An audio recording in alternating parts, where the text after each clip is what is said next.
Thank you so much again for making it for today's session, where we're going to delve a bit deeper into data exchange. Clearly, I think we need to re-emphasize the importance of data exchange. Looking at the session today, but we did save the best for last. So we can go ahead and start. My name is Diana Sang. I work with the Digital Impact Alliance, and I'll be your moderator for today. And as we get started, I just wanted to reiterate how critical data governance and data sharing is. It has come up quite prominently in some of the earlier conversations today. In the first keynote, we had from Pramod Verma that the problem with data infrastructure as it exists today is that we are not putting people at the center.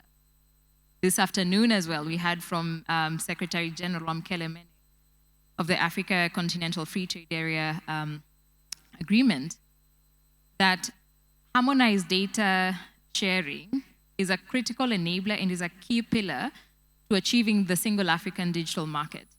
And without it, the digital trade protocol in itself would not be effective or efficient. So that just shows how critical data exchange is and data sharing is. And to bring this to life, I'll just to raise an inspiring project that we were involved in at the Digital Impact Alliance back in 2017, working with the government of Malawi. At that point, the government was facing a lot of challenges, looking at the growing population, people's movement patterns, and it was becoming very difficult to make critical decisions on where to allocate critical public services based on people's movement patterns. At that point, there was need for real-time, accurate, and reliably, anonymized data on people's movements to make decisions on how to inform critical government decisions. So what we felt was needed, we came in and we brokered a groundbreaking partnership and data sharing agreement between the government of Malawi through the Ministry of Health and the key ecosystem actors, the mobile network operators, system integrators, under the guidance of the national regulator to figure out how we could unlock real-time mobile network-generated data that can really support in making quick decisions that are based on people's movement patterns. This happened and it was successful. And not only was it able to guide a lot of the allocation of public health resources, but it was also able to support the government in make critical investment decisions. For instance, they use this data to inform the capital investment plan, which by 2020 was complete, and they were able to use it to see how can they allocate and set up mobile health clinics so that every Malawian would have a clinic within 5 kilometers of where they are. And they were targeting ensuring that 90% of the population were able to get this information. Then COVID struck.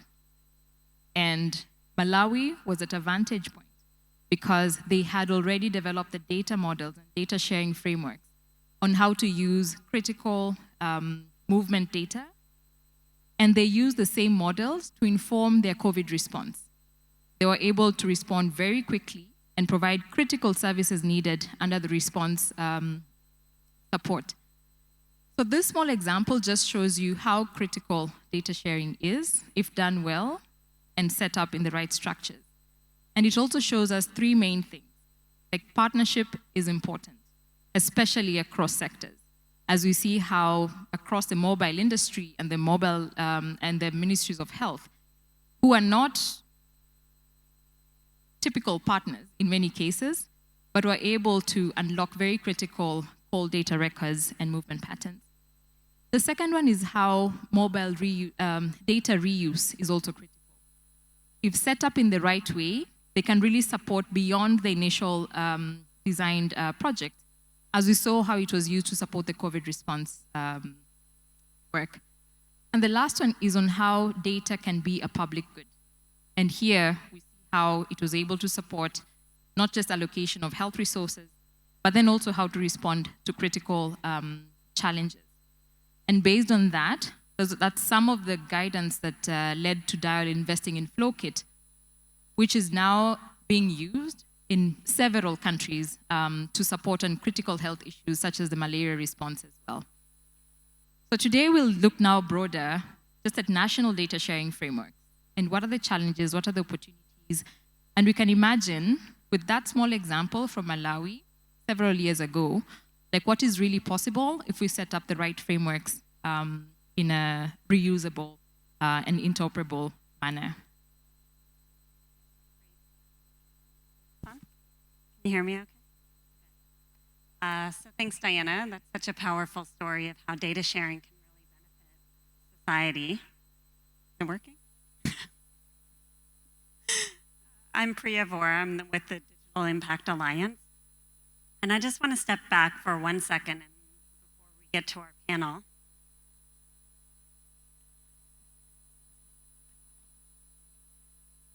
Okay, does this work better? Okay. So I just want to step back and reflect on what we mean by data exchange in the context of digital public infrastructure. So at the Digital Impact Alliance, we think about data exchange in two ways. The first is it's a foundational layer of digital public infrastructure. It's a function for making sure that, as Diana was describing, data collected by one entity can be used by another entity for all sorts of important and unexpected purposes. But the other way to think about data exchange is that it's a reflection of power. Meaning, as DPI is bringing more people online, as more data is generated about people, there are these valid questions about who has access to data, how much transparency is there in data flows, who gets to benefit from that underlying data. So a data sharing arrangement that allows a government entity to share data with another government entity is really consolidating power within the government. But a data sharing arrangement that extends the opportunity for the private sector to access data or equips citizens with their data is now extending power beyond the government. So when we think about data sharing in both this functional way, but also as a reflection of power and who gets to benefit from this strategic asset that we call data, we would say that it's really therefore important to think through two things. One is the rules and the tools underpinning data exchange need to work hand in hand, meaning the laws, the policies, the regulation are just as important as the underlying technology. And the second thing to focus on is that those rules and tools should be designed to maximize public benefit, not consolidate power just for corporate interests or for government use, but to maximize power for people and society. So this all gets a lot more complicated in practice. So we have 4 wonderful panelists who will be joining Diana, and I hope we can get your involvement through some Q&A and make this a little more interactive. But let me introduce our 4 expert panelists. We have Dr. Emrys Schumacher, Senior Director of Advisory and Policies at Caribou Digital. Yushi Nagano-san is the head of JICA's DX Lab at Japan International Cooperation Agency. Eduardo Totolo is the Vice President of Research at the Center for Financial Inclusion. And then finally, Dr. Ayanda Kleshwayo. She's the Acting Chief Data Analytics Officer at the National Treasury of South Africa. So maybe all 4 of you can join Diana on stage. Thank you.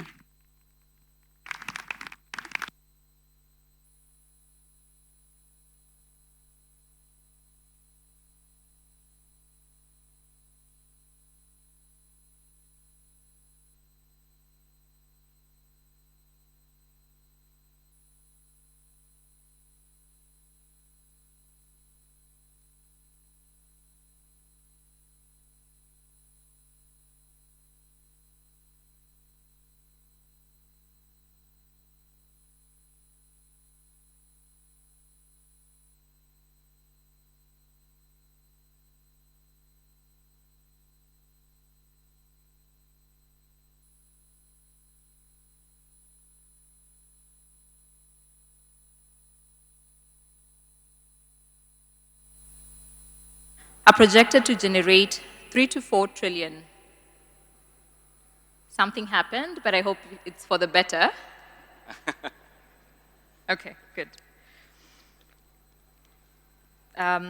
So the universal data highways are projected to generate 3 to 4 trillion for emerging economies annually by 2030, which represents 5 to 6% of projected GDP. At JICA, which is Japan's development cooperation agency, you run a data lab, data innovation lab, which is pushing the envelope on how data across the private sector and public sector are generated and shared. We know that there are many different models emerging for effective data sharing between countries and sectors, including data trusts, open transactions, and data spaces. Could you tell us how JICA is supporting data sharing and solving in ways that are solving tangible problems for people? Great. Great. Yeah. Thanks, Diana, for that introduction. As she mentioned, that we just recently, yesterday, we published the report, Unified Data Highways, and articulating its principles. It's sort of the semi-playbook type of the documents with estimation of 3 to 4 trillion impact, US dollars impact to the emerging economies in 2030. And there's a kind of jargons that I was just rightly mentioned, like open trans networks or data, data space and others. Our terminology of UDH or Unified Data Highways is not really much of the difference of that. Basically following the basic principles of DPI, very focused on the privacy first, designed to secure the data exchange at maximum and creating as much as interoperable data exchange at population scale. And maybe you were in the Pramod session today, and one of the what Pramod always says is, it's going to be like a kind of internet and freely exchange the data. Maybe a little bit of the emphasis that we put on our report, and actually my JICA's execution of the data exchange is the governance. And we put the governance, technology, and the execution, the 3 pillars for pushing and making data exchange real. And if the really decentralized governance mechanism would be the way forward, but immediately we really need to go along with the local existing reality, I can say.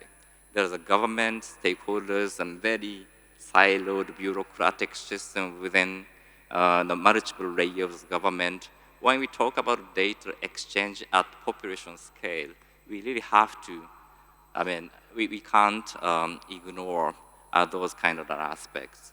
So that's one maybe potential, one kind of a little bit of differentiation of the accents or the points that apart from the Pramod's very North Star kind of the ideal situation of data exchange. And coming to that, what JICA is doing, and well, practically we JICA have been now extending data exchanging, data exchange UDH,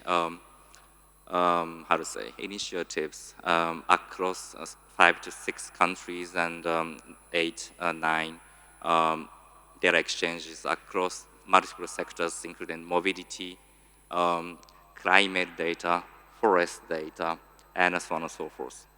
And in the case of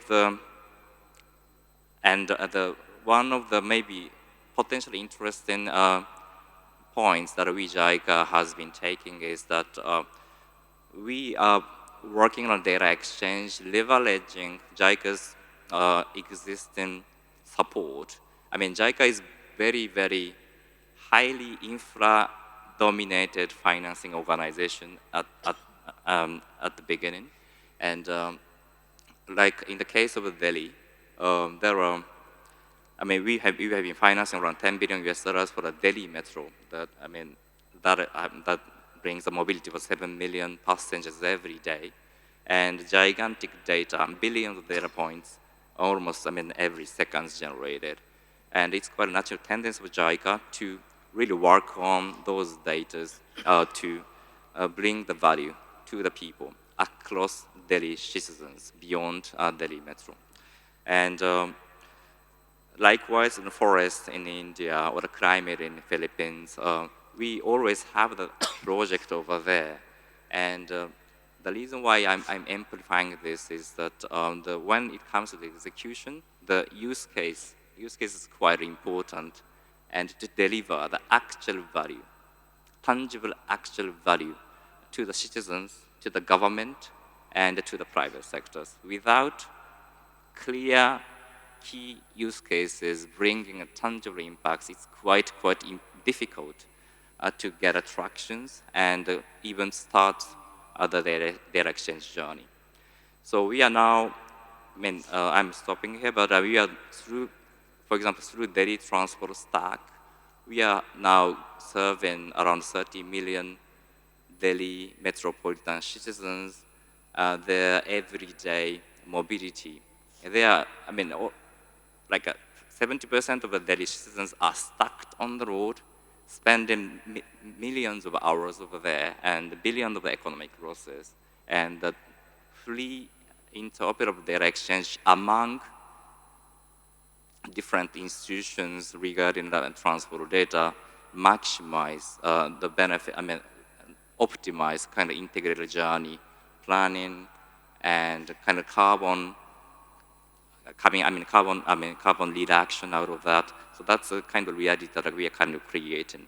So that's the kind of the approach that is all about our report and the kind of approach that currently JICA is taking and bringing tangible impacts based on the use case that we are taking on. Thank you, Yoshi. I think you really paint a good picture of how the governance, the technology, and the execution can really come to life, and the importance of having use cases to demonstrate this value. And you ended on a note also talking about some of the costs that it entails. Right. I think Emrys will just pick up on that, the cost factor to it. Right. And bringing it to a more practical level, data sharing systems come at a cost.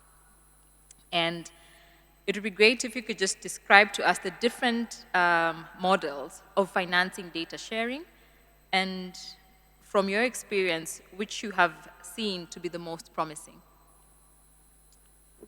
Thanks, Diana. What a tough act to follow, Yoshi.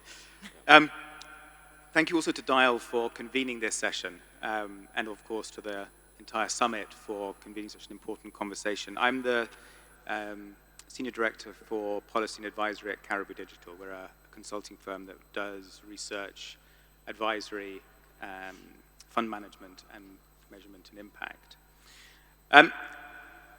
I think financing data sharing, in principle, isn't difficult. I mean, we look around the world, and there are very large platforms making an awful lot of money, basically, from sharing data. I think the challenge is, how do we do data sharing in a way that is sustainable for a purpose? So how do we do data sharing in a way that generates public value, but also protects people's privacy, people's interests, and people's rights? I want to share an example from some work we've been doing recently in terms of that I think will give an insight into why some of that might be very challenging in particular contexts. And this is an example from work in the humanitarian sector, which I think has principles that also apply in other contexts as well. The humanitarian sector has a wide diversity of organizations with a wide diversity of capacities in terms of their ability to manage data, collect data, to taxonomize data, to look after it and share it in different ways. But we've been helping a large international humanitarian organization to figure out ways of very low-tech, very accessible ways for people across their organization, a global organization with varying capacities, to share data in ways that are meaningful and accessible for them, from Excel sheets all the way through to complex databases.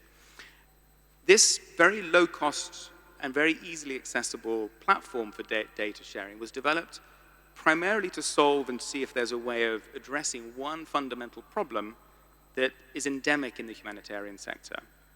And that is that the political economy of the humanitarian sector has a whole bunch of incentives that are perversely oriented around data sharing. In other words, aid financing is based around competitive contracting. You bid for contracts. If you can deliver value quicker, reach more beneficiaries, more targeted, in a more efficient way, you'll win contracts. So data is a huge resource, competitive resource for organizations.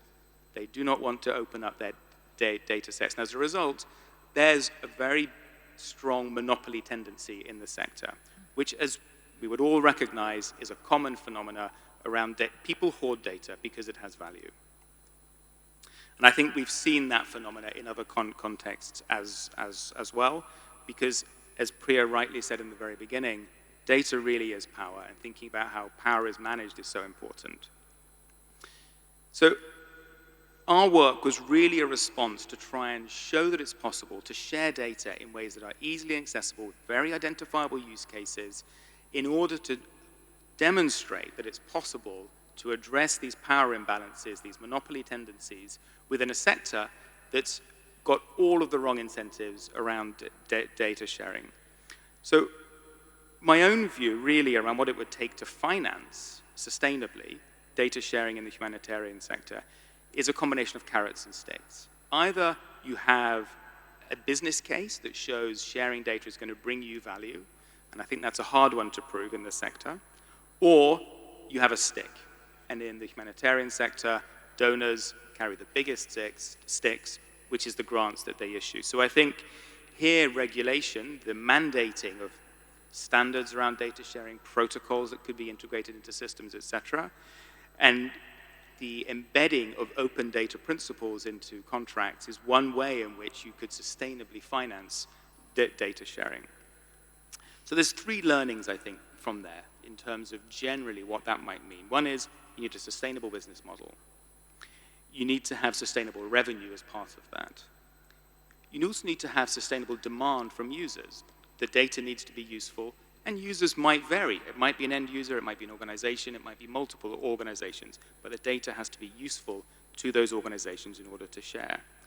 And finally, you need, as Yoshi was saying, as Priya has said already as well, a governance model to ensure that purpose is aligned with the principles and practices around data sharing. And this is critical to ensure primarily that trust is maintained in a system and people feel confident to participate in using it. And if I could just say a few words on the governance point, because I think it's so critical that we really embrace the issue of governance, not just in data sharing, but across DPIs in general.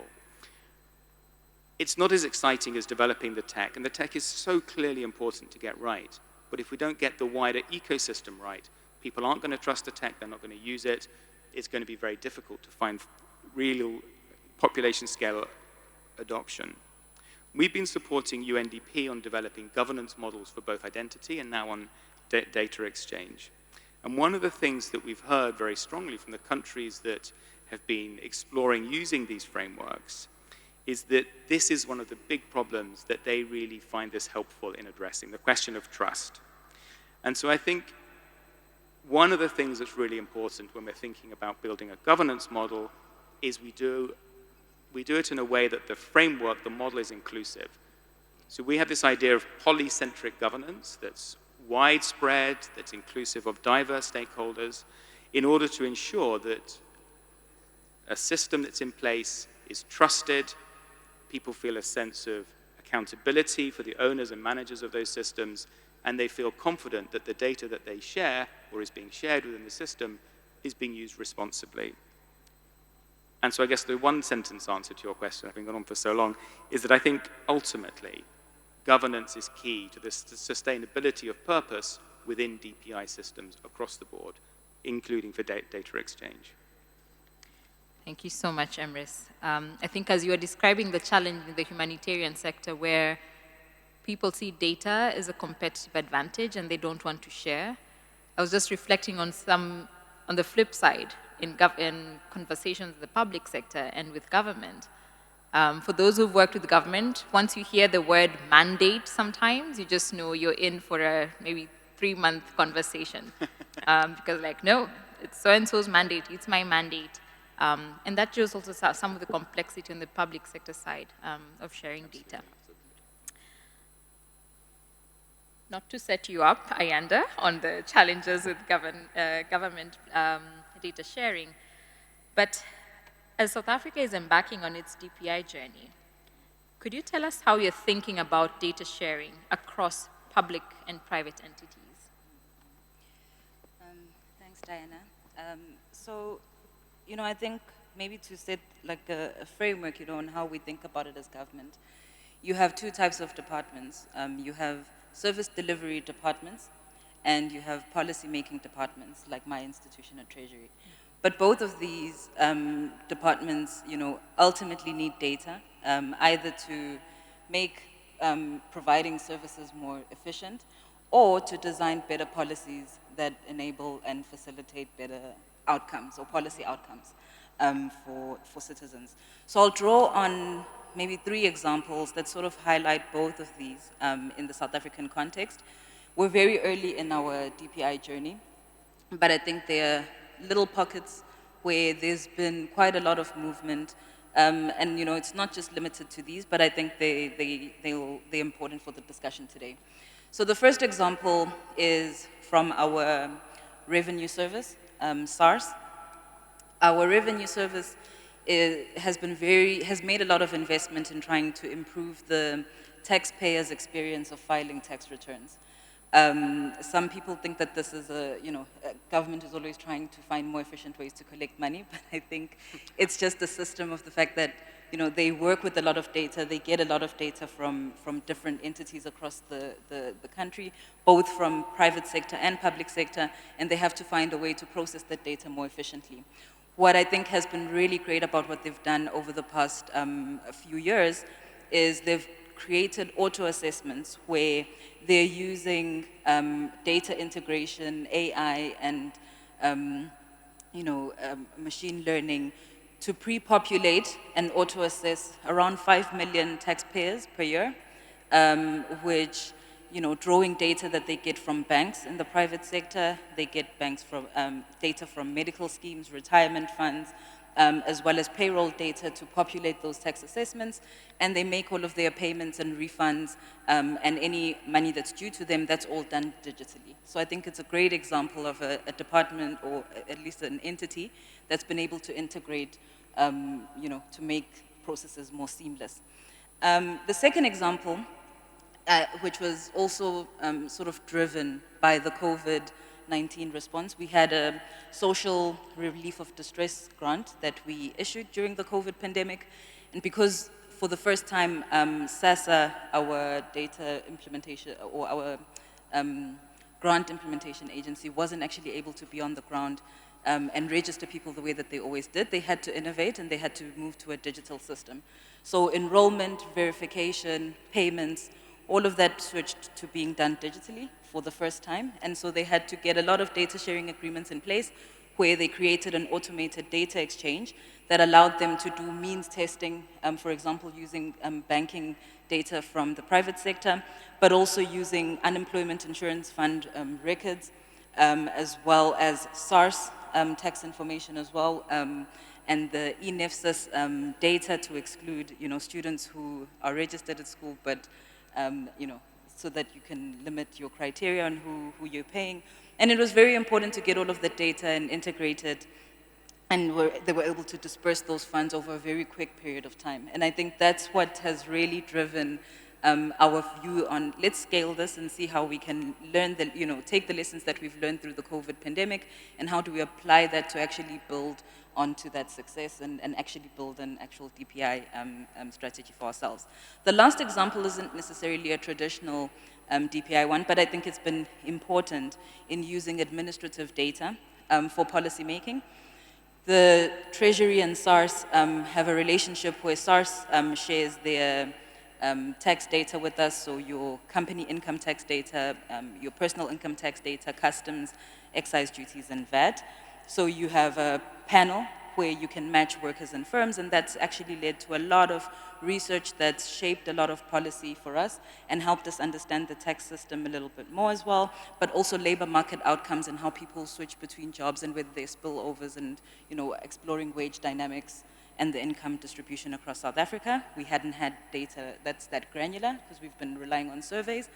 So I think that's another element for us that we saw was quite important, is using the administrative data as well for research purposes, partnering with academics and other institutions is really important. We were able to spatialize that data as well to create sub-national statistics. We make it available at an aggregated level or at the municipal level through a data portal where municipalities can download the tax data to get economic indicators that they can't get through the statistics department, and that helps them with their planning and their decision making as well. So it's been, I think that whole journey has helped us realize the value of integrating data, firstly for service delivery, but also for policy making. And our efforts at this stage are partnering with the presidency to gain momentum on the few areas that we've been working on, scaling those up, developing a roadmap that steers us along the journey of digital transformation in our economy. It's great because the president has also put, a focus on digital transformation and how that can unlock a lot of capabilities in South Africa. So yeah, I think that that's just an overview of what, even though we don't have, we're in very early stages, there's been quite a lot that's been happening that's driven this agenda and made us focus on DPI more. I started by saying that South Africa is in very early stages of their DPI journey, and she's finished by saying that they are also in very early stages in data sharing. But they have one of the most advanced. She was telling me about their revenue collection and SARS, and I think it's one of the most advanced on the continent, where you don't need to file taxes, you just go in and verify, because they've figured out a lot already. So I think just shows also the balance why, could be young from the national data sharing perspective platform, but you have fantastic use cases that I think could be, the North Star, and a lot of other countries can learn from. So just the power of potential peer learning that we could have there. I'll turn it over to Eduardo, and still staying within the financial sector on a larger scale. The sector has been on the forefront of data sharing, both between financial institutions, for instance with open banking, or through third parties like credit bureaus, and directly with people. What lessons can we learn about data sharing that you feel is important for this audience today? Thank you, and great conversation so far. Thank you to Dial for organizing this. Yeah, indeed, I think some of the applications that we have discussed here in the panel are actually new applications that don't have a long history, don't have decades of lessons to learn from. But that's not the case when we think about the financial sector.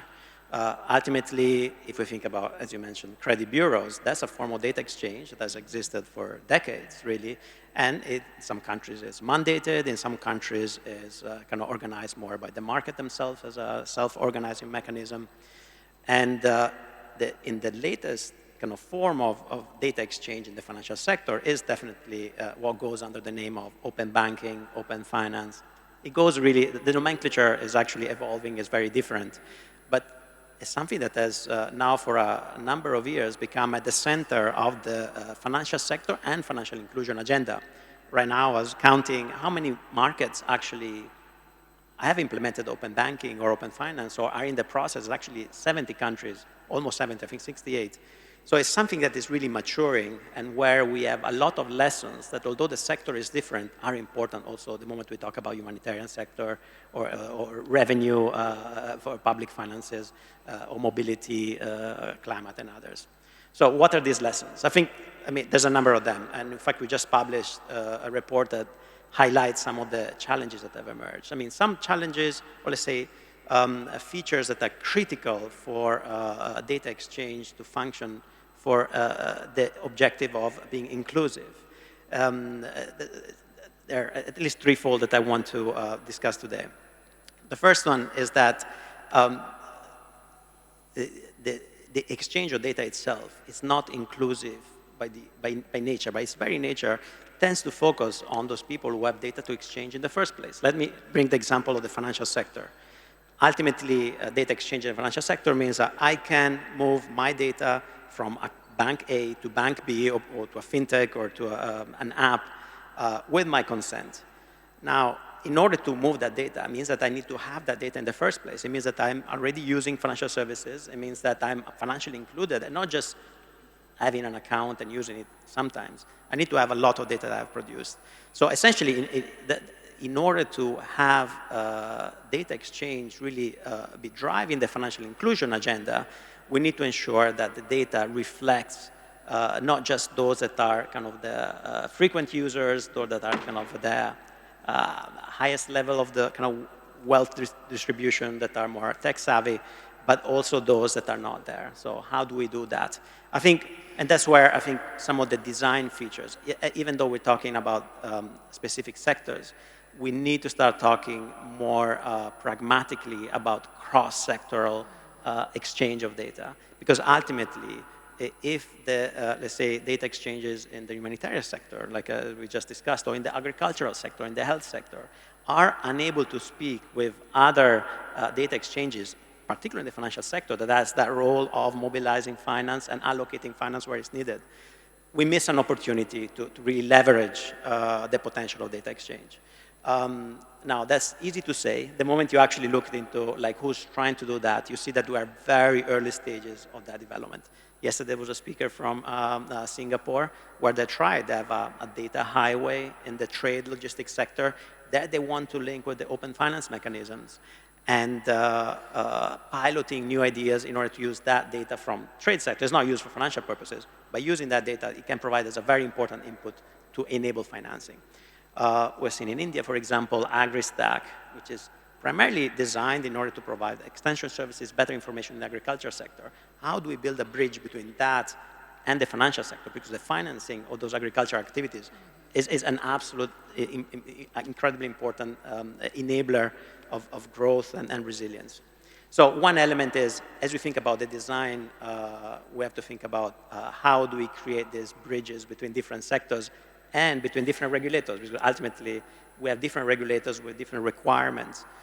And so it's something that we're at the very early stages of, but I think it's something that as we continue being involved and interested in DPI, we'll be talking about a lot more in the future. So that's a design type of a question. When it comes to the implementation, we see markets that are very advanced. The European Union has implemented open banking for a number of years. Very regulatory-driven approach. We see Singapore, for example, having taken a very different approach, more market-driven, more driven by partnerships between public and private sector. India has taken a very different approach as well, kind of in between. It's more platform, technology-driven. Now, what is interesting is that as we see these different examples, regardless of the design, the approach they've taken, we see them bumping into similar types of barriers. One was already mentioned.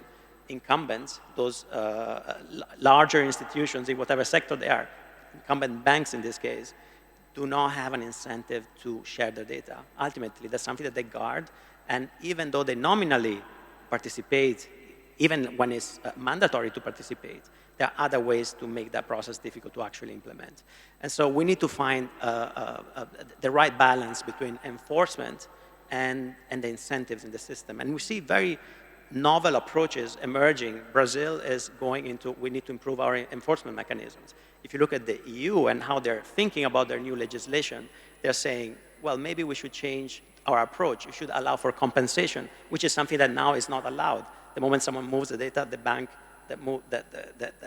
basically where the data is moved cannot charge for that. That's something that I think maybe that's something we should enable as a way to incentivize. Now, what is going to work, what's not going to work, it's an open question, we don't know that. One additional point I want to make is someone heard some of the examples yesterday from Estonia. Something that resonated with me is the fact that they said that the success of data exchange is ultimately dependent on the ecosystem of participants there. You don't need to just enable it, but nurture it over time. And that's the same in the open banking, open finance sector.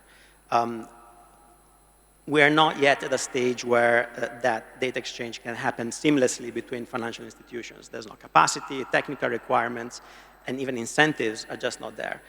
Really, the dynamism in open finance is linked, is directly proportional to how vibrant is the ecosystem of third-party participants, account aggregators, data intermediaries, technology providers of different forms. Unless we are able to understand how do we enable, how do we nurture that environment to be dynamic, and how do we make sure that we address the risks involved, because then you augment the complexity of that ecosystem.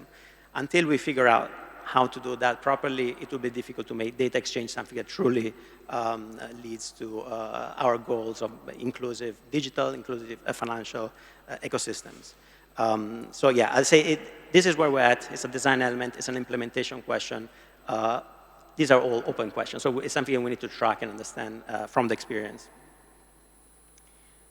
That's great. And I think I'd like to pick up still on the safeguards that you've introduced, Eduardo, and request just the rest of the panelists that if you could each just tell us about a practical way that you have introduced safeguards to ensure that data sharing really maximizes not only the opportunity, but also ensures that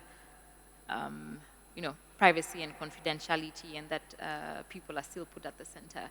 Maybe we could start with Ayanda and go this way.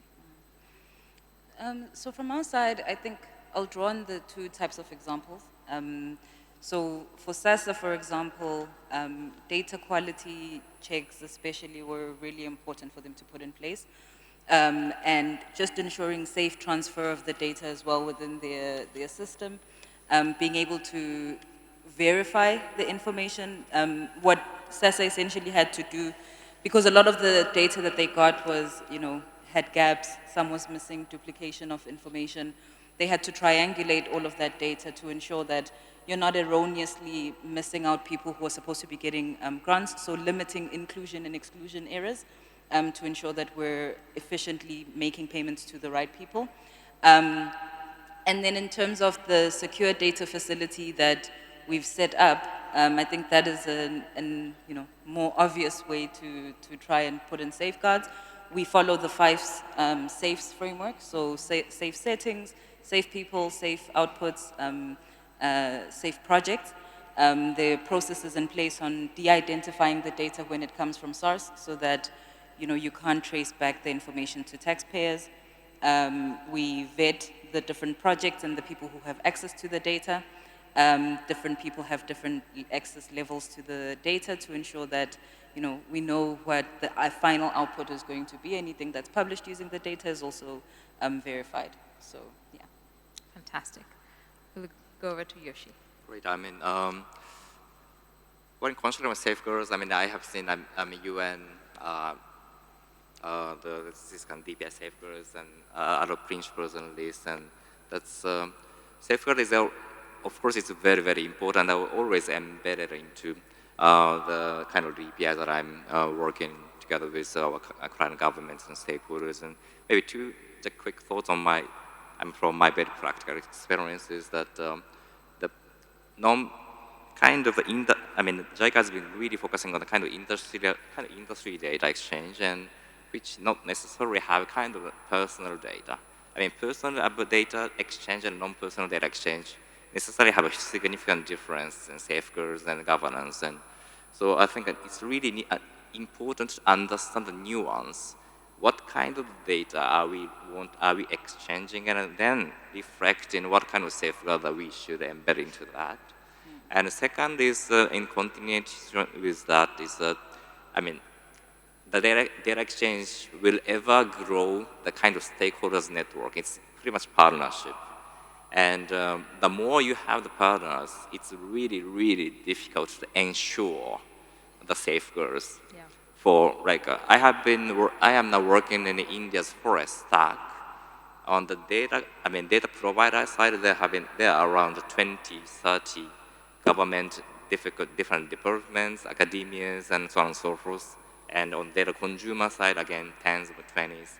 And then those, hundreds of thousands of potential players coming on top as to create innovate. And the point is that it's really getting really difficult to ensure the safeguards so that as much as possible, those governance or the safeguards will be embedded into technology so that the techno governance, the technology itself will somehow push the necessary safeguards is something that's quite important. I have been communicating with the government of Delhi and the government of India. Are you ensuring this kind of safeguard check? And they are really fed up. They are really fed up. This is a really true situation. So as much as possible, embed that safeguard aspects of the governance into the technology itself. That's what we call techno governance. It's quite important. Emrys. I'm conscious that time's up, so I'll be very brief. But I think one element of thinking about safeguards that I think is important is being conscious that being safe means different things to different people, different stakeholders. And so with the safeguard framework, the governance framework, which we see as a contribution and a tool for enabling safeguards, being mindful firstly of, as I said, polycentricity, so that multiple stakeholders' perspectives are included in the governance process. And secondly, temporality, that we're mindful that governance is not a static thing that you put in place. It's a process that is always dynamic and responsive to what's happening over time. So I think that being mindful of how to include changes in types of data, context, technologies, etc., is really important so that different risks as they emerge can be responded to. Thank you so much. So as we wrap up, I think I'd like to ask each one of us, just in 1 minute, just a parting shot as we close. For the participants in this room who share the vision of unlocking data for shared prosperity, what advice would you have from them, for them? 1 minute. I think putting people first and at the center of considerations around how data is being shared, what it's being shared for, is really, really important to ensure that safeguards are in place, that people trust that data sharing is being managed well, and that the purpose for data sharing is clear. I think for me, the core element of DPI is the P, the public, and that means public interest. To me, it means public interest and public value. So being clear about how data sharing is delivering on public value, a governance process can ensure that that's delivered on and hopefully becomes a sustainable outcome. Right. Well, the creating data exchange system itself is not very, very difficult. That is just the beginning of the stories, and the pushing adoption marketing, let people really use and make a lot of services and innovations that are happening, and hence creating incentive mechanism that the private sectors are wishing to provide the data, so that the really putting strong focus on the adoption marketing, real implementation, really obsessive implementation is really, really a key. And just another one is that along with this journey, this data exchange will create a lot of building blocks, necessary building blocks, and as much as possible to make these building blocks reusable. And whatever making it in Delhi have to be utilized in Jakarta and Addis Ababa. So it's pretty much a norm of the DPI and DPG, but that emphasis is quite important to scale going forward. I think from my side, it's really the trust element of data sharing. Even with the close relationship that we have with SARS and that we've been building over 10 years, it's still important for us to show them that we have governance protocols to keep their data safe. And some things you still need to engage with them, but it's also making a value proposition to the department that's sharing their data, that they also benefit from having their data used in certain processes because it shows where there are gaps and where they can improve. I think we've had a lot of reluctance sometimes for departments wanting to share their data out of fear of what other people will find, because they also don't know sometimes what, shape their data is in. But I think it's just to really emphasize the element of building relationships, building trust, and creating value and benefit for the departments that are undertaking, the effort to share the data. Yes, so if I had to give advice, well, I would say it will depend on the context. And I think that, ultimately the boring answer of is everything is context dependent is something we need to keep. As much as we all like this kind of mental models that work everywhere, they usually don't. It usually doesn't work that way. I mean, ultimately, I think in markets where, they're kind of in the early phases of maturity in their digital economy, digital financial sectors, I would say that definitely let's not push for solutions that are over complicating the situation. Let's think about use cases. We need to create an appetite for exchanging data where there's a demand for it. We need to start from creating a demand for the data to move around rather than create solutions that then will not really work for anybody except for those that kind of worked on that solution. So I would say, of course, it's context dependent, but generally, focusing on creating demand is usually a good piece of advice. Fantastic. I think that was, I wouldn't add anything else to it. In wrapping up, maybe I'll just go over, I think these are fantastic takeaways that I just had to write. Governance, put people first, and governance needs to be dynamic. I think that was a fantastic wrap-up. Emrys, thank you very much. Yoshi, I really liked your being obsessive implementation. I think that just really summarizes that, once you're getting into implementation, you're really starting. And I think that is where we need to maintain that we keep learning and improving and iterating. I under the element of trust. I think that's fantastic. And really making that value proposition. I think it answers a challenge that we see with government entities who are not willing to share data. Sometimes it's just what you said, just fear of uncertainty and, what could be there. So how do you really define and, the value that people would then be willing to share data? Remembering that context is key. Eduardo, I think that's a fantastic wrap-up. And making sure that we're not just creating solutions, but we should be responding to problems and creating demand for the solutions that we want to develop. I think we can give a round of applause to our fantastic panelists and also to the audience. Thank you very much. I think in the interest of time, we might not go into Q&A, but I believe the panelists are still around. So if you have any, I would just welcome you to approach them with your specific questions. Thank you very much. Thank you. Thank you. We made it happen.